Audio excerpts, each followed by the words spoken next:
Hello everyone, welcome to my channel Education Hub. Due to some personal inconvenience, I could not take your classes. That is why today I am going to take your classes of Logic and Philosophy class 12, Induction and its definition, Agaman or Hangya. In last class or tumaloke already gam paisila padhaisilu je what is the difference between induction and deduction. Induction, that is go forward, deduction কি আছিলে তললৈ হা আগমন ওপৰে যোৱা মানে আগলৈ গৈ থাকা so induction is a method of inference. Induction is a method of inference, that means where we infer something, we arrive at some conclusion. So induction is a method of inference in which on the basis of particular facts of experience we arrive at a general conclusion which is applicable to all. So we arrive at a general rule or conclusion. And for Assamese medium, ji onumanon already তোমালোকে গম পাইছা যে অনুমান দুই প্ৰকাৰ, এটা হৈছে আগমন, এটা হৈছে নিগমন, আৰু আমি এতিয়া কি পঢ়ি আছো আগমন. So ji অনুমানত বিশেষ সম্বন্ধৰ জ্ঞানৰ সহায়ত সামান্য সম্বন্ধৰ জ্ঞানত উপনীত হোৱা যায় তাকে আগমন বোলে. চোৱা সামান্য সম্বন্ধ এইবিলাক এইকেইটা হ'ল কি বিশেষ সম্বন্ধ. বিশেষ ৰাম হয় মৰণশীল, এটা বিশেষ জ্ঞান. হৰি হয় মৰণশীল, এটা বিশেষ জ্ঞান, কাৰণ ৰাম এজন হৰিও হৈছে এজন.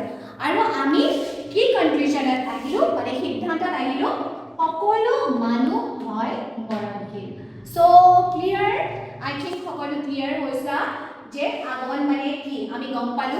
আগমনৰ এক্সাম্পলটো গম পালো. উই learned the definition of induction and we learned the example also. All of you know that logic deals with truth. Logic deals with truth মানে তৰ্ক বিজ্ঞান হৈছে কিহৰ লগত জড়িত? সত্যতাৰ লগত জড়িত. তৰ্ক বিজ্ঞান যেটো সত্যতাৰ লগত জড়িত. সত্যতা দুই প্ৰকাৰৰ আছে, formal truth and material truth. Formal truth and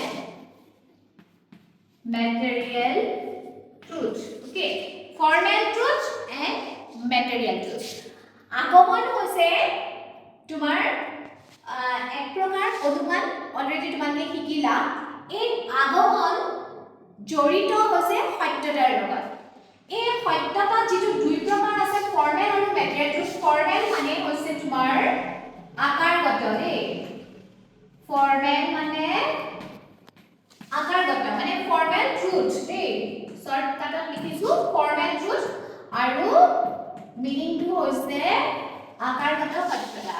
material truth, material truth, material truth মানে হৈছে বস্তুগত সত্যতা. বস্তুগত সত্যতা, ঠিক আছে? আকাৰগত সত্যতা আৰু বস্তুগত সত্যতা, formal truth and material truth. Now we are learning, আমি কি লাৰ্ণ কৰি আছো? আগমন. গতিকে আগমন জড়িত হৈছে আকাৰগত সত্যতা আৰু বস্তুগত সত্যতা দুটাৰ লগতে জড়িত. Induction deals with both formal truth and material truth. So when the listeners should know, induction deals with both formal truth and material truth. আগমন দুই প্ৰকাৰ সত্যতাৰ লগত জড়িত.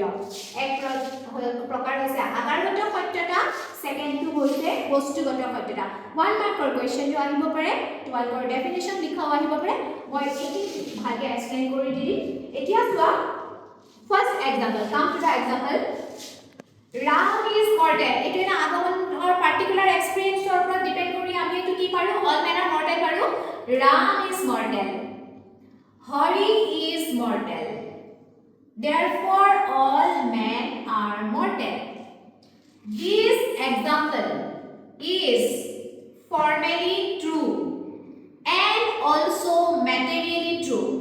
কারণ according to structure যে আমি দুটা পার্টিকুলার kind of experience এটা হল ইয়াৰ ওপৰত বেসিস কৰি আমি এটা জেনাৰেল কনক্লুশন পালো. It's okay. So this is formally true. Structure to ঠিকই আছে আমাৰ পাৰ্টিকুলাৰৰ পৰা জেনেৰেল আহিছো ষ্ট্ৰাকচাৰ ঠিকে আছে নাও মেটেৰিয়েলি তোমালোকে চোৱা মেটেৰিয়েলি ট্ৰু হয় নে নহয় ৰাম আৰু মৰ্টেলিটিৰ মাজত ৰিলেচন আছে নাই ডেফিনেটলি আছে because ram is a man that is why ram is mortal Hari is mortal ekdom okay formally true materially true next come to this point saba formally ekdom true ase ei duta sentence jeneke duta particular facts or pisot general palu etu swa from the particular facts of experience we arrive at general conclusion all okay ki likhisu swa come to the point Ram is immortal. Ram is immortal. Then Hari is immortal. On the basis of this experience, we arrive at the conclusion all men are immortal. ভাল লাগিছে নেকি শুনি Ram is immortal বুলি কলো মানে মৰণশীল নহয় Ram অমৰণশীল মানে Ram অমৰণশীল হৰিও অমৰণশীল আমি এতিয়া এৰাইভ কৰিলো কি হয় জেনেৰেল পেজ সব মানুহে তামানে মৰণশীল নহয় অমৰণশীল মানে আমি কেতিয়াও নকৰো আমি যে দিবা অমৰ হ'ব পাৰে নেকি অসমীয়া ক'ব লাগিব যে ইমৰ্টেল মানে কি অমৰ ৰাম অমৰ হৰি অমৰ এতেকে সকলো মানুহ কি হ'ব অমৰ শুনি কেনেকুৱা লাগিছে অমৰ বুলি ক'লে ৰিলেচন আছে নে মানুহ আৰু অমৰত্বৰ মাজত অল মেন আৰ ইমৰ্টেল সকলো মানুহ হয় মই তোমাক লিখি দিছো সকলো মানুহ হয়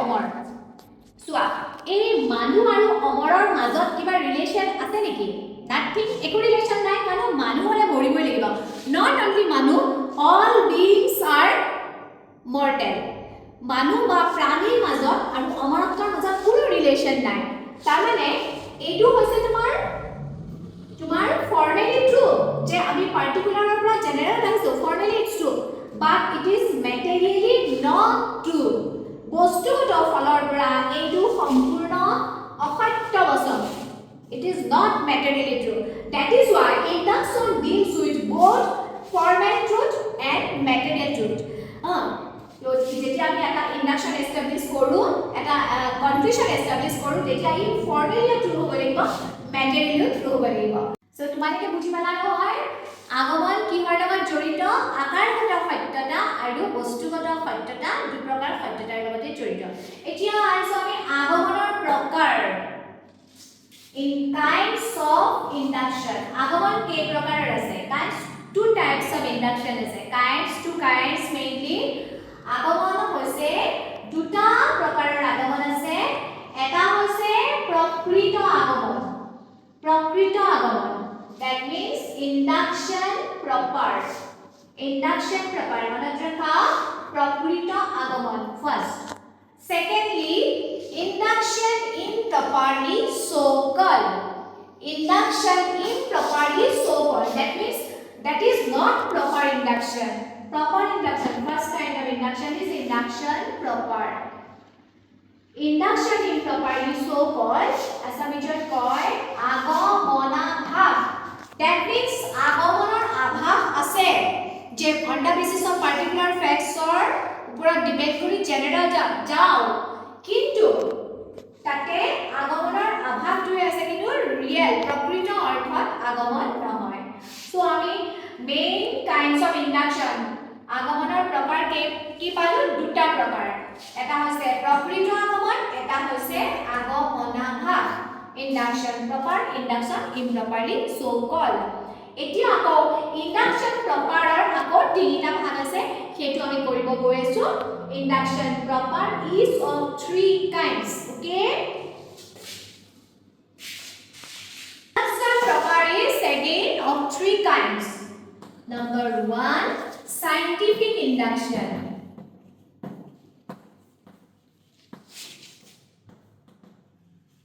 scientific induction মানে অসমীয়া হৈছে বৈজ্ঞানিক আগমন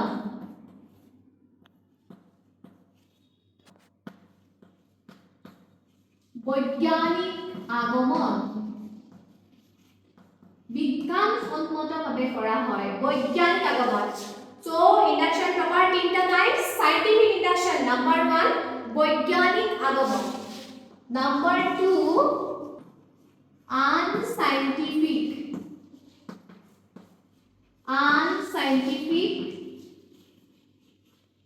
induction unscientific মানে অবৈজ্ঞানিক আগমন অবৈজ্ঞানিক শুনি থাকা তোমালোকে শুনি মনত থাকি যাব অবৈজ্ঞানিক আগমন লিখি কৰিলে মনত থাকে অবৈজ্ঞানিক আগমন ঠিক আছে সাইন্টিফিক বৈজ্ঞানিক নাম্বার 2 আনসাইন্টিফিক অবৈজ্ঞানিক নাম্বার 3 হৈছে এনালজি এনালজি হৈছে অসমীয়া সাদৃশ্যানুমান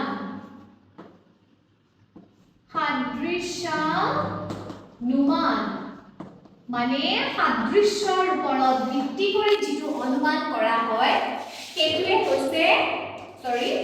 হৈছে সাদৃশ্যানুমান analogy first one induction proper that means প্ৰকৃত অনুমান second scientific induction first two কি পাইছা ইন্ডাকশন প্ৰপাৰৰ তিনটা টাইপ নাম্বার 1 কি সাইন্টিফিক ইন্ডাকশন বৈজ্ঞানিক আগমন সেকেন্ড হৈছে আনসাইন্টিফিক ইন্ডাকশন অবৈজ্ঞানিক আগমন আৰু থাৰ্ড ওয়ান হৈছে এনালজি that means সাদৃশ্যানুমান ওকে তো আজিৰ ক্লাছত এইখিনি থাকিল আগমনৰ ডেফিনেশন জানিলা এক্সাম্পল জানিলা আজি logic is related with truth so accordingly induction is related to two types of truth formal truth and material truth বস্তুগত সত্যতা আৰু আকাৰগত সত্যতা দুই প্ৰকাৰৰ সত্যতাৰ লগত জড়িত থাৰ্ডতে আমি পালো কাইন্ডস অফ ইন্ডাকশন কি পালো প্ৰপাৰ ইন্ডাকশন ইম্প্ৰপাৰ ইন্ডাকশন প্ৰকৃত আগমন আৰু আগমনাভাস প্ৰকৃত আগমন তিনটা প্ৰকাৰৰ সাইন্টিফিক আনসাইন্টিফিক এনালজি বৈজ্ঞানিক অবৈজ্ঞানিক সাদৃশ্যানুমান ঠিক আছে পুৰা কমপ্লিট মুখস্থ কৰি দিয়া তোমালোকৰ এক্সাম আহি আছে তো নেক্সট ক্লাছত মই আকৌ এইখিনি নেক্সট ক্লাছত মই পিছৰখিনি কৰি দিম ওকে বাই থ্যাংক ইউ